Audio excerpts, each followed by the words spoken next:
Oh no, she's destroying it. Why? Someone stop her! Why are you letting her destroy this? Are you guys morons? She's right in front of you. Please, just don't stand there. And Jade is forced to take care of this? Phos, you moron. Why are you doing this? I don't like this.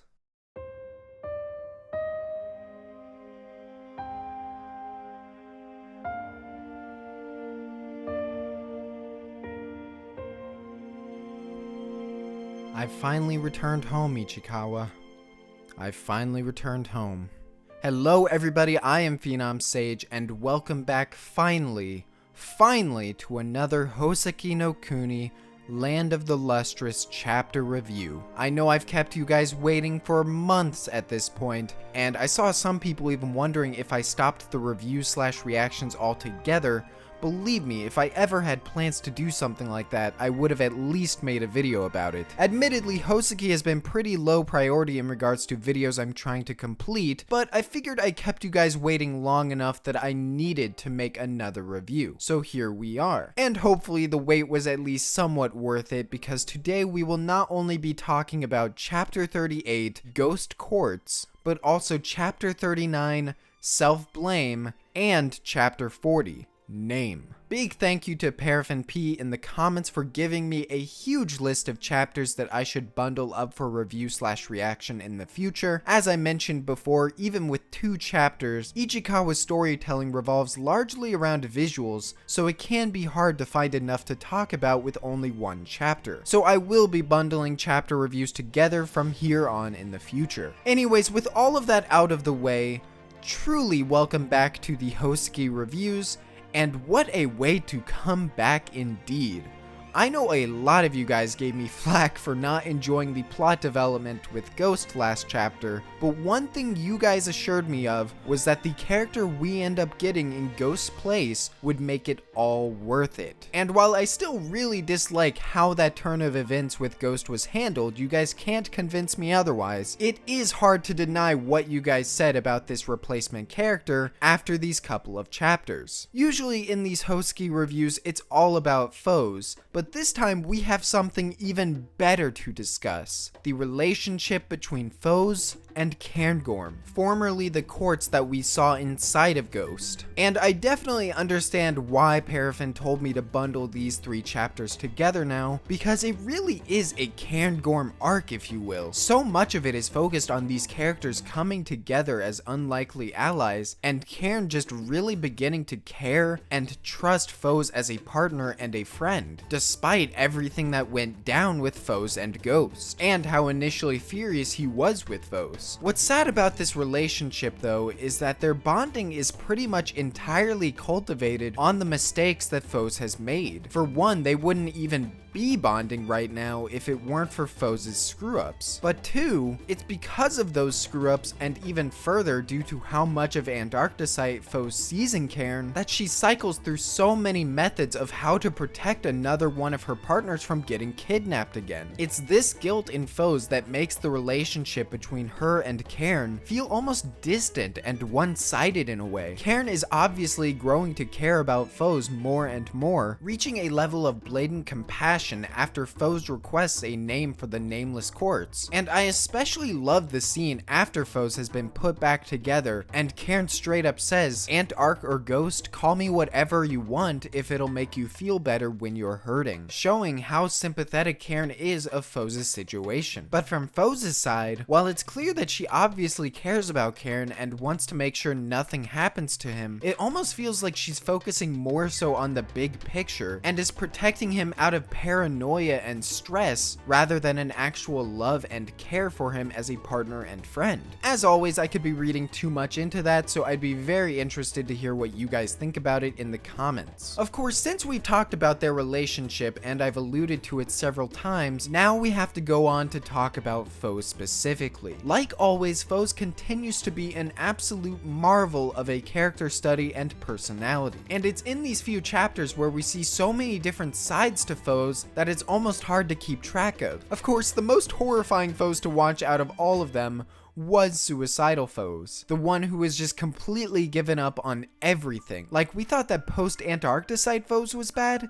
That was nothing compared to this. And you can completely understand where she's coming from. Again, we joke about Phos being a screw-up, but really, she has failed at literally everything that she set out to do. She's cost the lives of 2 of her partners, and one of them purely responsible because of her quest for answers, to learn the secrets about Sensei and the Lunarians. She feels so guilty about all that she's done that she actually relapses in her mind, mistaking Cairngorm for Antarcticite and locking him away against his will to make sure that he doesn't get captured again. Eventually, it culminates in the inclusions inside of Phos's gold alloy, taking Phos apart and crushing the fragments. Again showing Ichikawa's intense love and obsession with body horror. It looks ridiculously cool, but beyond that, on first read through, I thought it was a conscious decision Phos was making to do this to herself. But on re-examination, it almost seems like it's the gold alloy itself doing it to Phos. Maybe an unconscious desire from her coming to fruition and giving her what she so deeply desires, but maybe wouldn't have the heart to do on her own. Thinking about it like that makes it even more tragic for me, and it seriously breaks my heart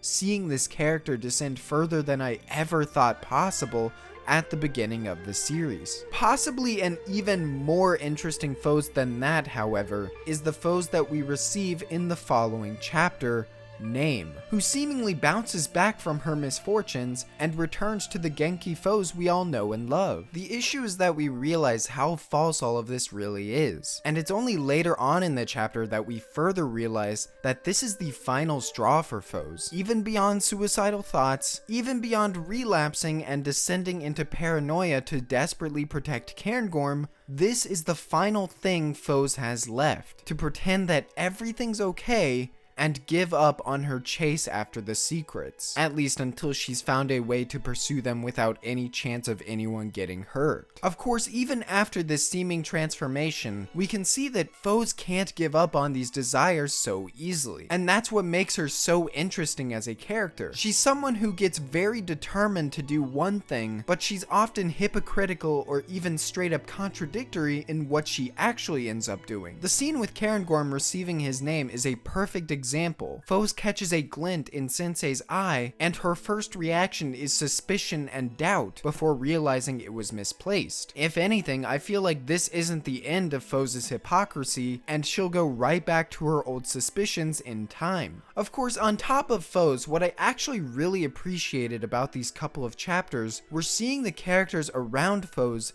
suffering in various ways due to her own actions. Easily the one that broke my heart the most was reading about Jade's depression following having to break Phos in half to stop the alloy from tearing her apart. Ichikawa writes these supporting gems in a way where a lot of the time they're seemingly ignorant of the turmoil that Phos is going through and the sadness that goes on. So having someone as pure-hearted and straightforward as Jade not only witnessing this, but also required to do something so horrible is incredibly sad to see, and even sadder to see how she's dealing with it. I also really felt for Sensei after that incident as well. You can tell from his look at this disembodied Phos that no matter what secrets he's hiding, he truly does feel a pain and sorrow seeing Phos going through these ordeals. Of course, despite being an absolutely miserable set of chapters, as most Houseki chapters are, what really impressed me with them is how flawlessly Ichikawa blended comedy into them in a way that feels natural. I've praised Houseki and Ichikawa for this I don't even know how many times at this point, but it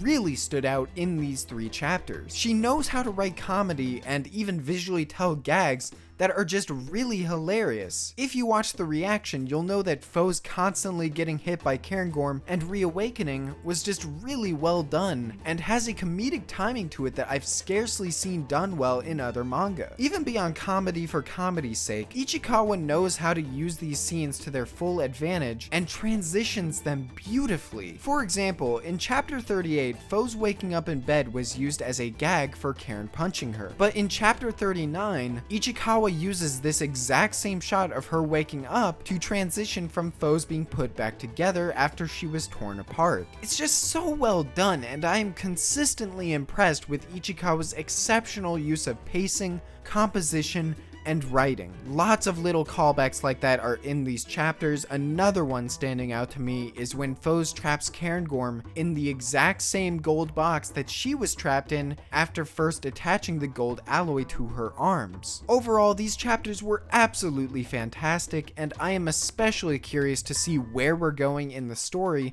with that cliffhanger. Apparently we're going back on the winter duty, but now with Cairn. I wouldn't be surprised if Phos just relapses entirely again. I imagine it's going to take a lot of convincing to get Phos to do something like that again. Either way, I'm looking forward to seeing what happens next, because that has been all from me for this Houseki no Kuni Land of the Lustrous chapter review. Thank you all so much for watching. As always, again, I'm really sorry with how long it took to get this out. Hopefully you guys don't mind following these reviews with a bit more sporadic updates, although I will try to make the next review come out faster than this one did. Again, I'm so sorry. As always, make sure to tell me in the comments below what you thought of these chapters and what I had to say about them. And if you enjoyed anything I had to say about them, I would really appreciate it if you liked the video, and make sure to subscribe to see more of these reviews and my other content in the future. And of course, as usual, have a great day.